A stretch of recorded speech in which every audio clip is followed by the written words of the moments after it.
Welcome to another episode of the Living Out Loud discussion series. Today we are talking about where is the Latiné experience in DEI work, and I'll be chatting with Cristina Padilla. I am your host, Charmaine Utz, a relational DEI expert. If you are new here, we are unpacking real life scenarios and issues that come up in professional settings. The goal of every single episode is to reveal the layers and the nuances in our interactions so that we can learn about them as a community that cares about diversity, equity, and inclusion. As always, thoughts, views, opinions, the things that are shared in today's discussion, those are my own and not as a representative of any of the agencies that I work for or am contracted by.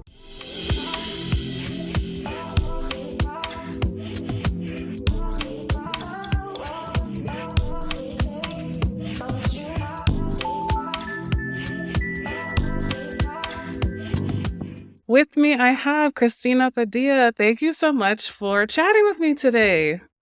Thank you for having me, Charmaine. It's great to be here. I'm really glad that we stayed in contact. We used to work at the academy together, and I don't think we had too long of an overlap. However, I do remember you being somebody who I instantly connected with. We were on a similar wavelength. Yeah, a similar wavelength, and I just felt like we were observant and saw similar things, and you were someone that I could trust and open up to. I actually really appreciated that about you. You made me feel, as a new employee, you made me feel like, okay, I could be safe here. There's people I could trust, and I just valued that so much, and you are incredibly brilliant. Always have been, always will be, but I just remember thinking like you didn't say a lot, but when you did, it was so powerful. Yeah, you're a powerful person. Oh, thank you. Well, the former compliment that you felt that I was a safe space is more important to hear than that I'm brilliant, yeah. But that's me being absolutely. old. Yeah. Would you mind sharing anything you would like about yourself as your own intro? Sure. So I consider myself a Latina leadership scholar, consultant, and coach. And so I have a PhD in leadership studies. And in that doctoral program, all of my research and my scholarly work was on Latinas and leadership and culturally relevant leadership development programs, Latino leader identity development. I also had the opportunity to create a Latina leadership board game. I'm a consultant, so I work with organizations from time to time on ERG workshops around Latino identity and Latinos in leadership. And then I'm a coach. So I'm ICF, International Coach Federation trained and certified coach. And so I have about over 150 hours of coaching exclusively Latinas. That's my jam, Latinas in leadership. Yes. So one of the reasons I'm very excited about this topic is because I've had wonderings about this community's voice in DEI work. And then too, because you are so versed and immersed in the experience, I'm really looking forward to that. But I do want to explain what I mean a little bit too, in that I've been finding, just in reflection, in my conversations and with people or in organizations, it's really interesting that there's not as much of the Latiné experience voiced or heard when we talk about DEI work.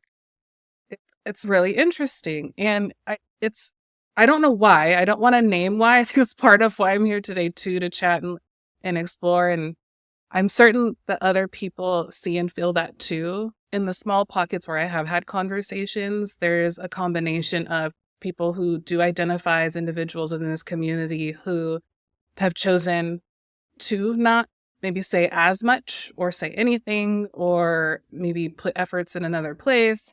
And then other people who are not part of the community, they have their own reasons and focus areas, and the focus tends to be in very important places. It's just, I'm wondering, what is it? It's probably a lot of things. I'm not expecting it's going to be one answer, but my hope would be to shine a light, open it up. I'm super curious about a lot of things that I don't know. I only know what people have shared with me. I could read things, but you know what? I'm down for the cause to learn a lot today. So that's my frame for the convo. And I'd really love to know what your thoughts are in general about that and maybe what contributes to it. And we'll just go from there. Sure. And I have my theories and my opinions. And I will say that while I do speak out of my experience and my opinion, it is informed, right? I've done research. So I have, like I mentioned before, over 150 hours of coaching Latinas. I've done extensive interviews. So I have over 75, probably close to 100 hours of also interviewing Latinas and Latinos for different research projects. And I've done a lot of research for my dissertation and such. And so I'm familiar with the literature. But even with that, I can't speak for all Latino voices. And often when I do, people will say, that's not my experience. And Dr. David Hayes Batista, he's from the Latino Policy Institute. I think that's what it's called, out of UCLA. And he said something like, there's 62 million Latinos in the United States, and there's 62 million different ways of being Latino.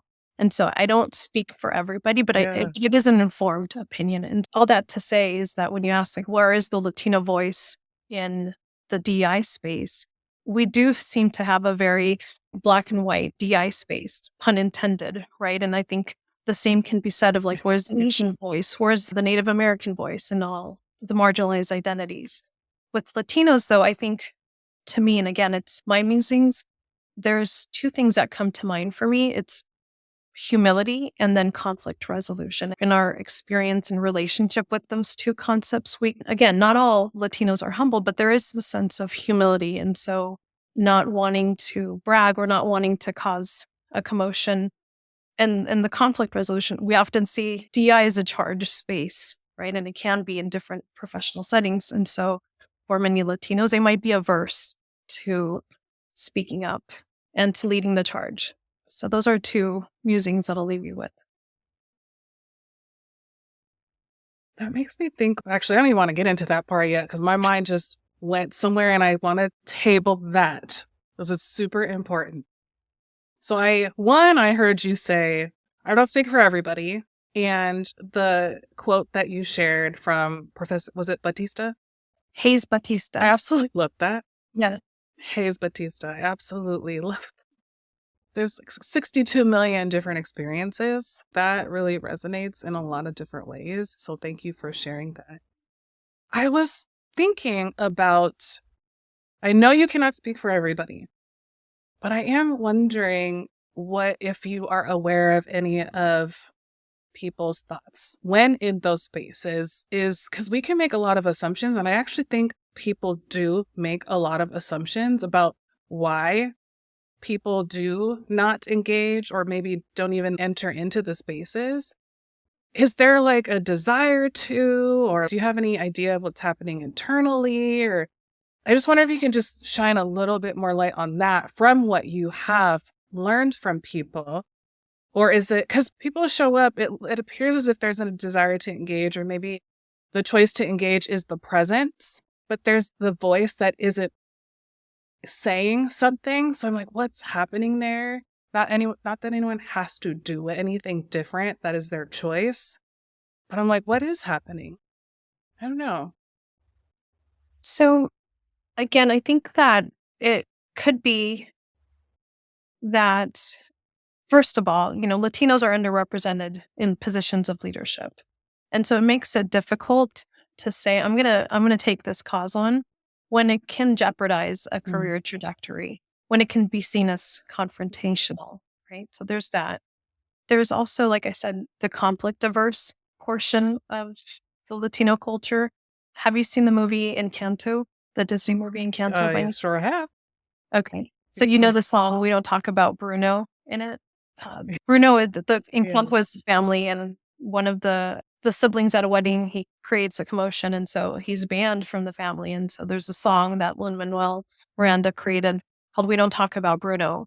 And so they don't address whatever happened with Bruno. He's just shunned from the family. And so it's part of our nature to, in order to create this false sense of harmony, to not talk about things. And I think that might be at play there. I think that there's an aversion to create conflict, and it's for virtuous reasons, to get along, to be seen as someone who doesn't create waves and creates ripples, but it's harmful when you don't have productive ways of managing conflict. And I think that we also equate DEI issues with conflict at times. For sure. Yes. You said earlier about it being charged, it can be charged, and that's because we all have experiences and we're in a space. It often feels like this feels really interesting to be saying this at this point in time in this country, but when we are in DEI spaces that are safe and you're allowed to have these conversations, then it is highly charged because we are so different. We have varying perspectives about things and impacts and historical stuff. There's a lot there.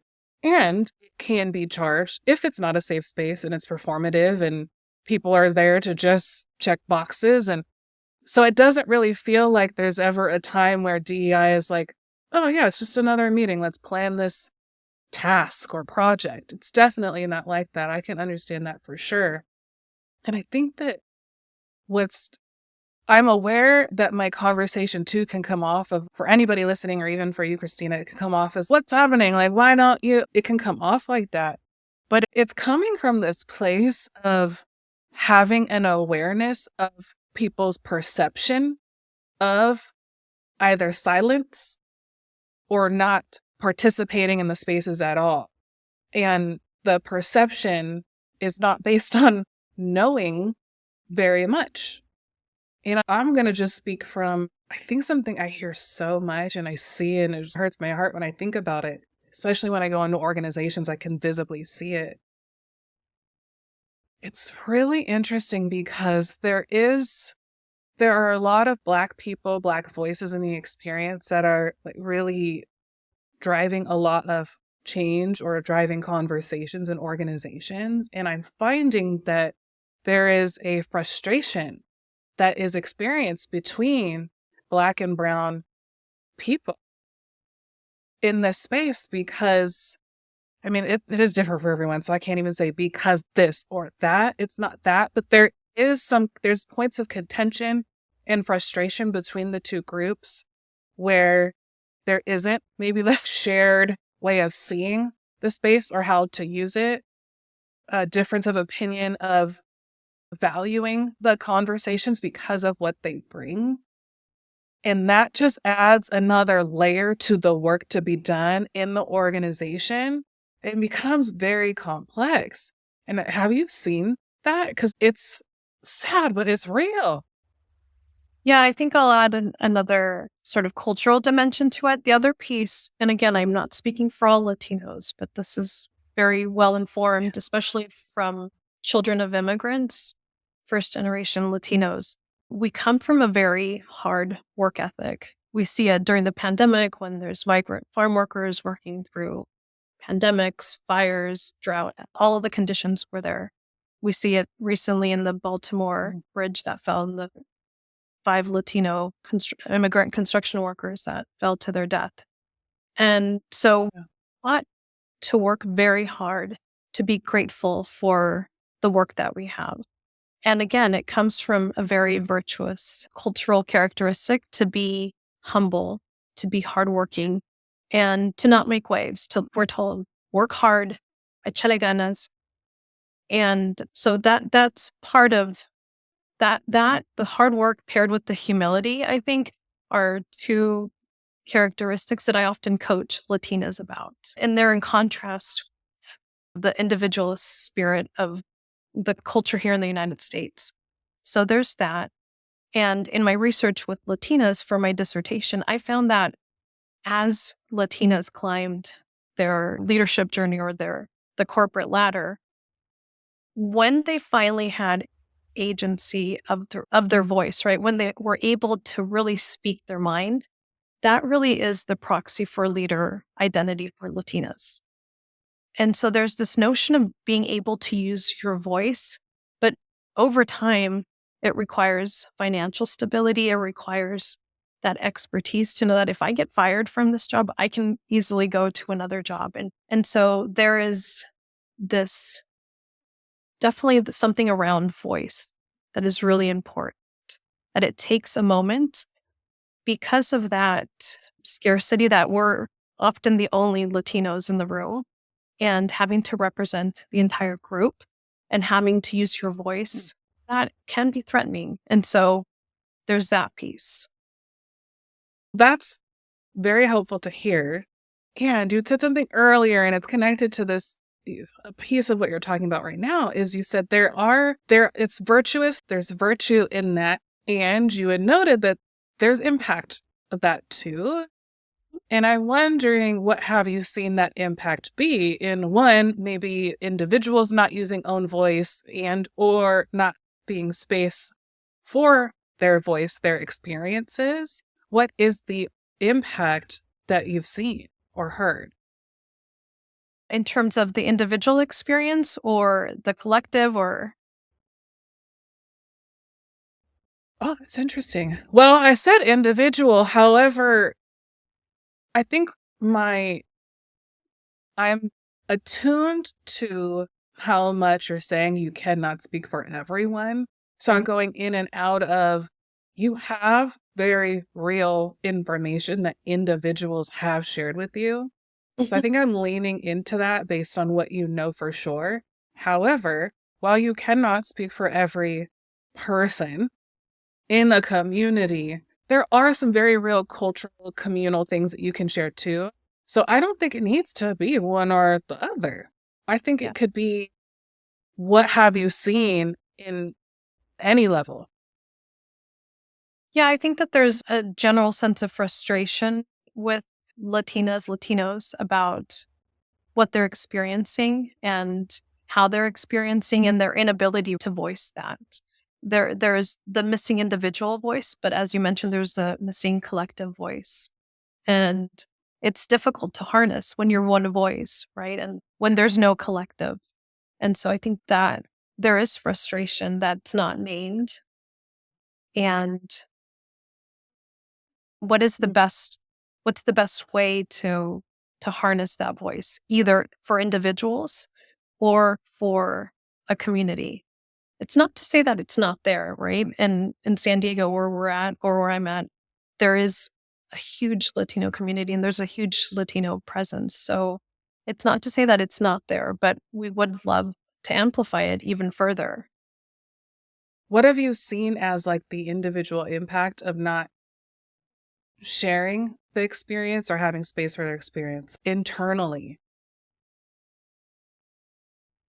Part of it is the ability to bring your authentic self to work, right? The ability to show up as you truly are. And we talk about authentic leadership and how authentic leaders are the most effective.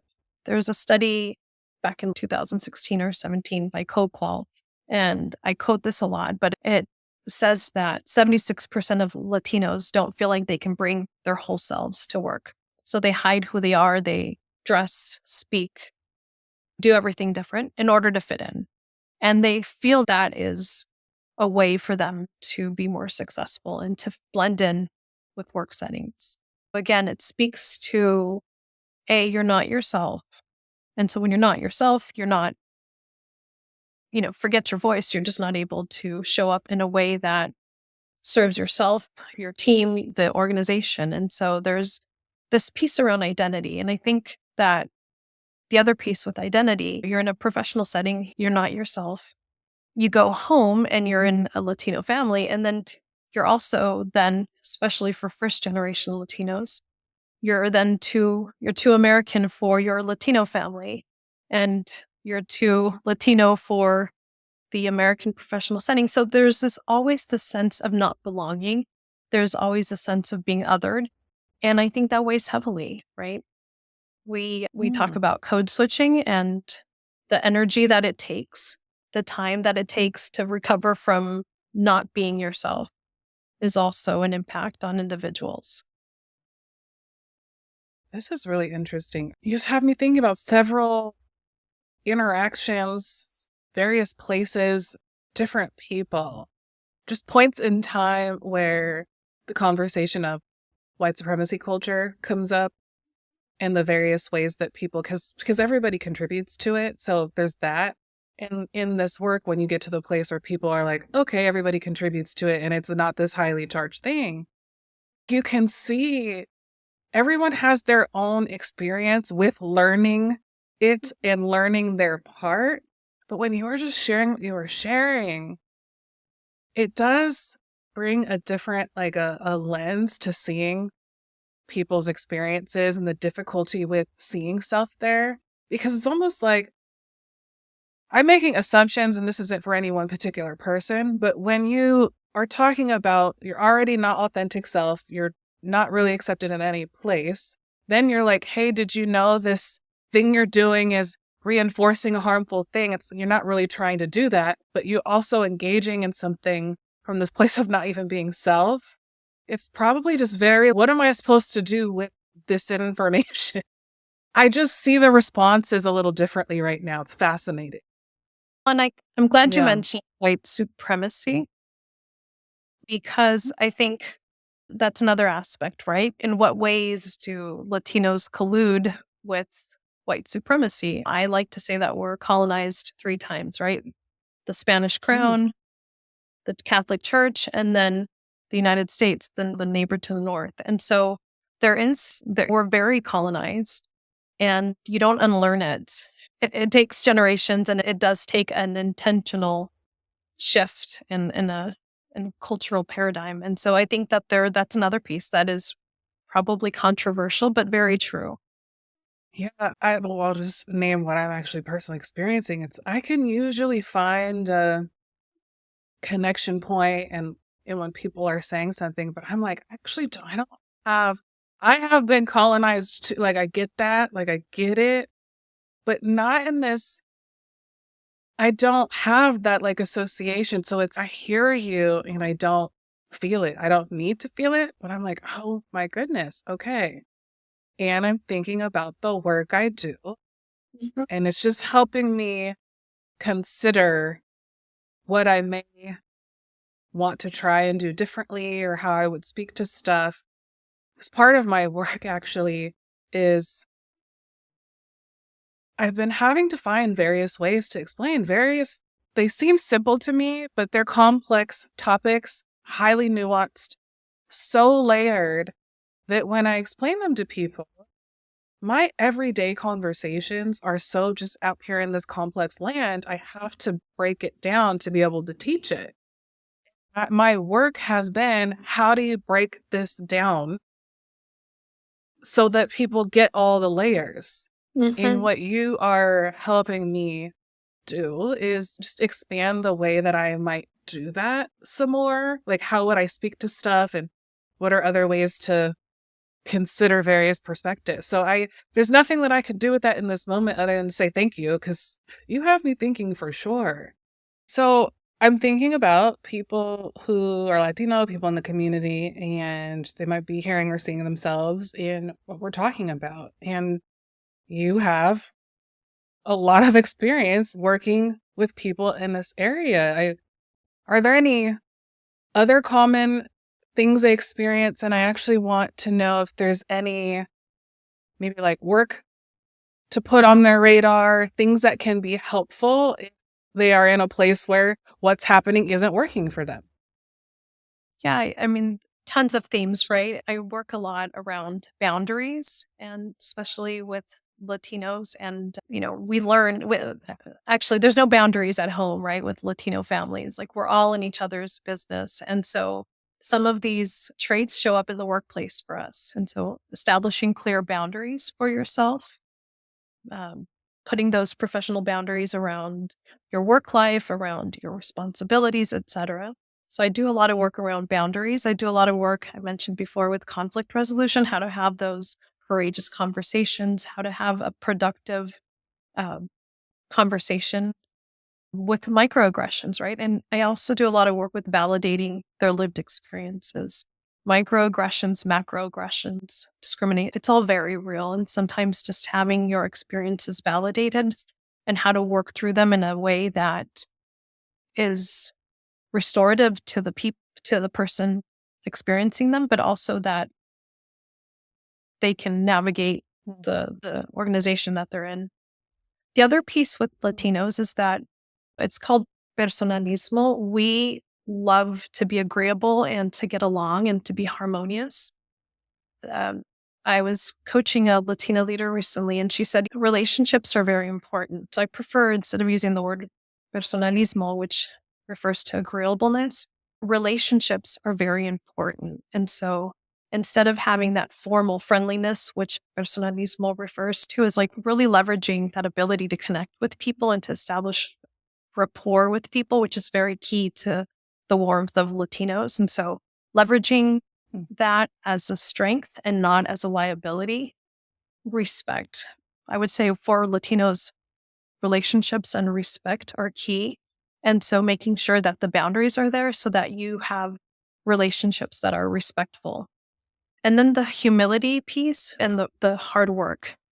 It's great to be humble, and it's a beautiful trait, but it doesn't necessarily serve us in the workplace. And so how to use your voice to and yourself to advocate for yourself, working smarter, not harder, and not taking on all the work, but rather advocating for those leadership positions, etc.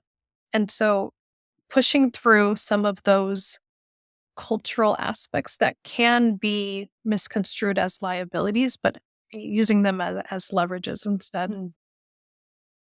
That's helpful. It really is. And I'm thinking about there's a layer of responsibility when people are in leadership. So we're actually talking very much about the like individualized experience.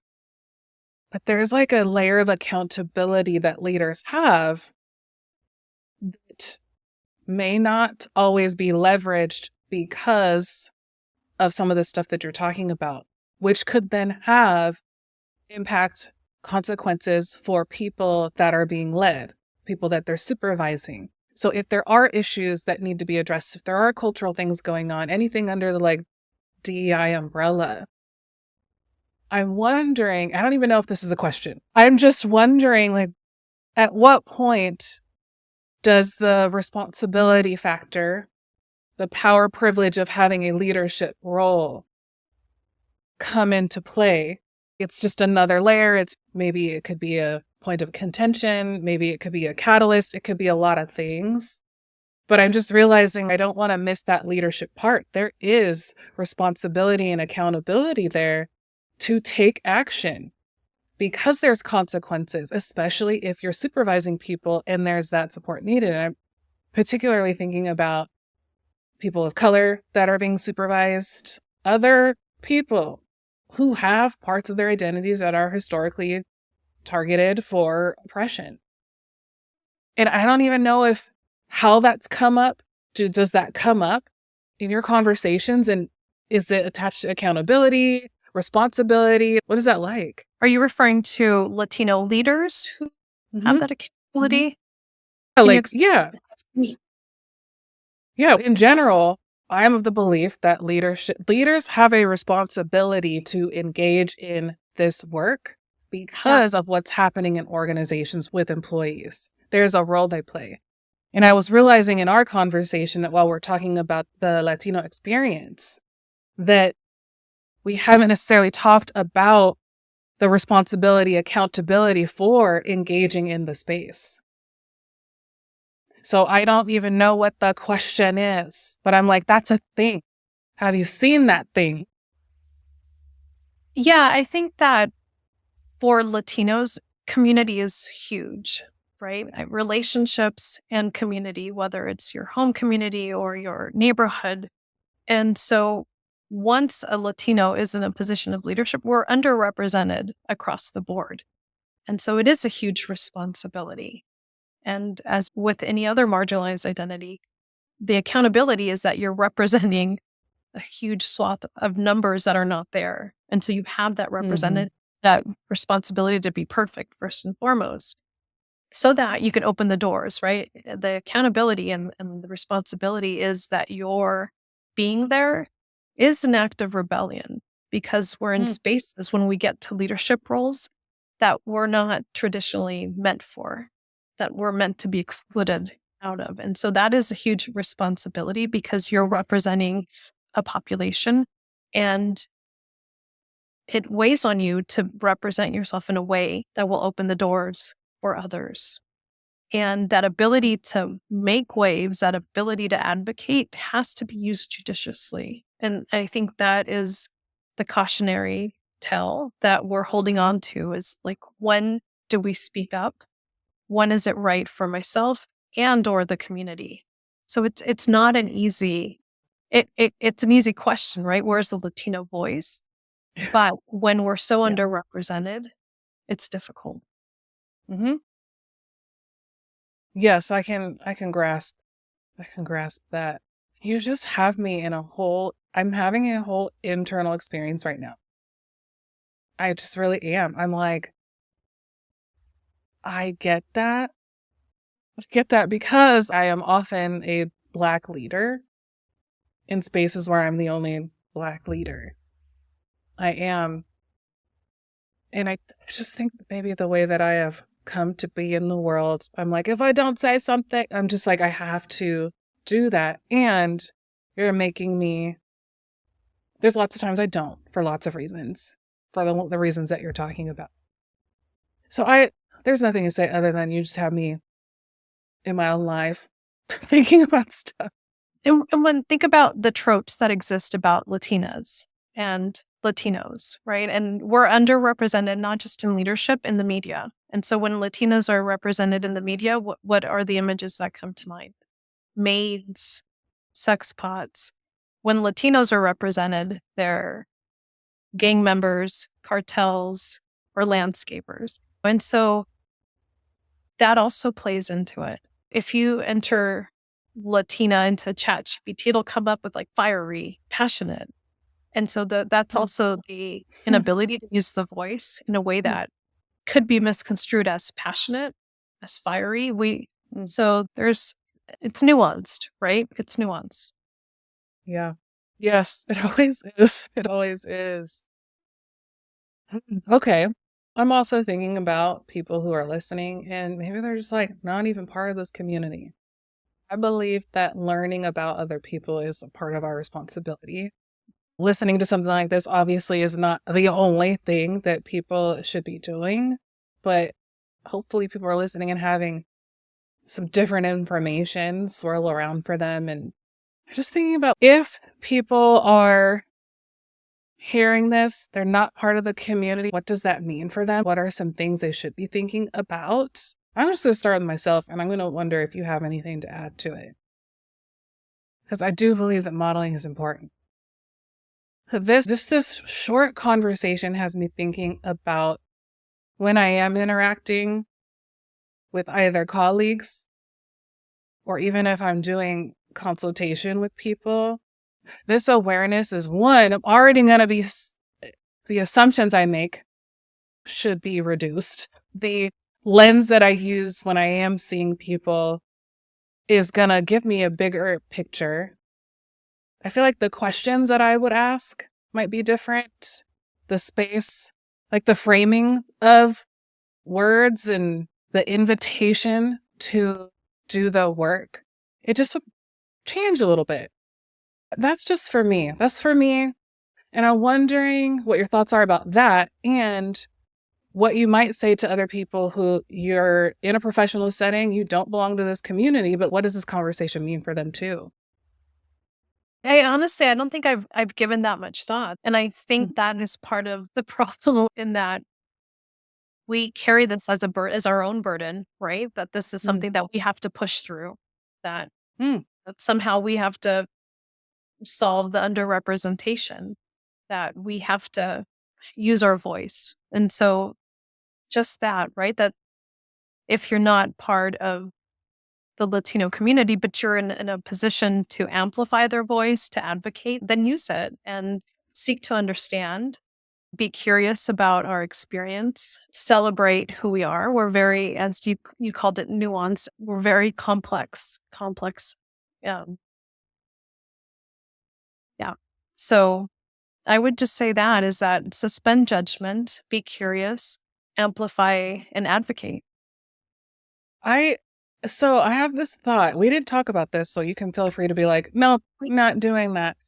But I'm only just now realizing we've been having this whole conversation, but we haven't really leaned into your personal experiences of leadership and whatever that has been for you. And I'm kind of wondering what yours has been. Like, what have you experienced? Are you experiencing these same things that we're naming for other people? What has been the impact on you? And if you don't like that question, you don't have to answer it, but I am very curious.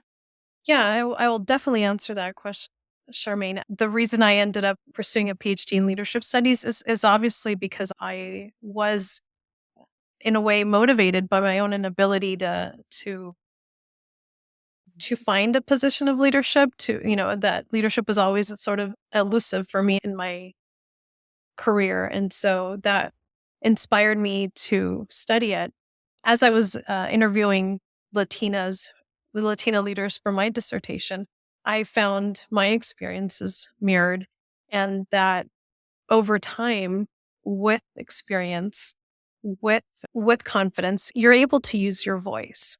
And so that, I think, is really important, is that it's not overnight, is that there are systemic barriers, there are internal cultural barriers that we face. And so that is why it doesn't happen overnight. I would say that um, a lot of what I study and a lot of what I do is inspired by my own journey, of course. Yeah, you are highlighting the very real fact that our professional selves are very hard to be separate from who we actually are. But when we say that we're not authentic at work, I believe like we don't leave ourselves somewhere, we suppress Mm, ourselves and whatever we push down in order for something else to come out and be present. And when you were talking, I'm like, okay, so this is further proof that there's a lot in us that actually is at work and in professional places. We're just suppressing it. This is why it's hard to separate the importance of this harder, individualized, introspective work. People are always like, not always. It's mhm. very common for people to say, this isn't the work. This isn't necessary. That is not a work thing. But this is all happening at work. We're actually at work doing this stuff Yeah. to ourselves. And Yes. You look I like you would, want to say something. yeah, no, I would say it's fine tuning it because I'm also very irreverent and I'm very direct and I've paid the Yeah, that's consequences true. for that. And so you have to fine tune it, right? It's like a dial. You don't Mm, just come out and all of a sudden you're the voice for all the Latinos and so you have to be diplomatic and you have to be effective. yeah. My favorite professor from my PhD program, Dr. Zachary Gabriel Green, once said, the effective can get in the way of you being effective, right? So you want to harness your Mm, emotions and your passion in a way that renders you effective. yeah. And so just something to think about is how to use that Mm, voice with power and mm, with impact in a way that it lands and that yeah, people can hear it, which is so difficult. it really is. That's probably a whole other topic itself. That's so true. I have a bunch of thoughts, so I'm just trying to pick a path and probably find us a way to wrap up here. I Never talked about Latino identity and the different terms. Let's talk about it. I was trying to find a place, so I felt like I was forcing it. But you're right, we have not, and I think that would be a good thing to do because people you're probably going to say a bunch of stuff about what I'm about to say, so I'm not even going to do that, but let's talk about it if you don't mind. That'd be great. I, there's Latino, Latina, Hispanic, Mexican American, Chicana, there's Latiné, Latinx. And so I just say that I don't really care what you call us. I mentioned to you in a different conversation that I feel like we have term fatigue, identification fatigue. And I don't think that's the Mhm. hill that I want to die on. I'd rather focus on gender wage gap. Latinas have the largest wage gap in the country, leadership representation. But having said that, that's the difficulty with Latinos, is that we don't even have a term that really we can all agree on. And so each term has evolved over time, and no one even knows what to call us, and we don't even know what to call ourselves for the experience that Latinos are having in the United States specifically. I often have colleagues calling me, and they'll say, "Am I allowed to use the word Latina?" It's so that even what we're called is charged. So that you can imagine the confusion. And I think it's a distraction, right? It's a distraction to the conditions that we're facing. Well, let's just, you have politicians and all kinds of people talking about, should we use Latinx? Should we use this? Who cares? Who cares what we're called? That's interesting. Like, to your point, you don't care. Other people do. Terms mean, we're actually not talking about just terms, but like a lot of these words, they're significant parts of identity to people, and it just means different things. That I have seen. And there's the whole historical aspect around how terms came to be, census stuff. I'm even thinking like present day, and maybe you and I talked about, I feel like I've talked about this in a few places, but present day with new terms coming out and us maybe not always using the lens of who came up with the term and why, and was this something we signed up for? I feel like that happens a lot, and it's not just in this category. I try to stay current, but I'm like, well, what's current? I remember when you and I were talking, I'm like, I feel like it's Latine, and you're like, you said what you just said. You don't personally care, and it means different things for different people. And at this point, I believe that we are at a point with many identities, many parts of our identities, where everyone is choosing something for themselves. And so there is no blanket statement, blanket identity for anyone, which is why the relationships are so important. But we actually need to understand what people identify as and use that. It's not just one thing. And I would be remiss if I didn't say that. It's not, I said it's not important, but the terms Latina and Latinx are used to address the gendered nature of the Spanish language.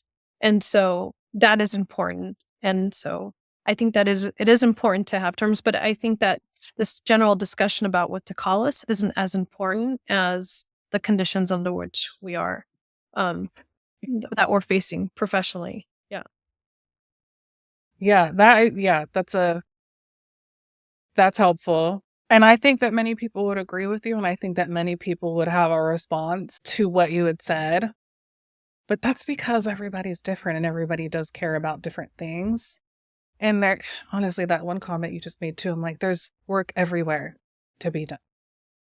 Sometimes it just feels like there's so much to do. There really is so much to do. I find myself thinking that sometimes. There's nothing to do about that comment either. I just had that realization. The other piece is that Latinos, the majority of Latinos, over 50% of them, want to be addressed by their country of origin. So Mexican-American, Mexican, Argentinian, Salvadorian. And so it is about honoring the individuality, but also the collective, right? And so I think that's the moment that we're facing too, is, are we a collective or are we more individual groups? And that's still a question, and an unanswered question. We're both. Yeah. And we're both and. Yeah. Oh my gosh. That's a whole other, I don't think I can go down there. I just want to make a comment about it. Yeah. Because I feel like as a society, we've been able to say people of color experience things, and that's understood. And then you get into the various cultures, then you find more and more differences within those cultures that sometimes feels very similar to this societal thing that we're experiencing. And sometimes it's, are we for each other? Are we against each other? Are we a collective? It gets like that across the various cultures. some of this is by design, if not all of it, but it's a whole thing. Oh my gosh, Christina, this whole conversation, you just had me trying to just stay focused on what we're talking about. My mind. Okay, I think it would be helpful to just ask, is there anything else to say? Do you think there's anything else that would be helpful to add to this conversation before we wrap up? I can't think of anything that would be helpful. And there might not be. Sometimes there isn't. But I like to something that would ask. be hurtful, but not helpful. I'm just kidding. I don't. Yeah. Let's not do that. Let's not end it on that note, at least. We would need time to come back up from the place that we would go. If people are thinking, hey, I want to get in touch with Cristina, what is the best way for them to do that? My LinkedIn page. I also have a website, latinaleadershiplab.com. Nice. All right. If you're listening, please share this episode, engage in conversations with people in your network.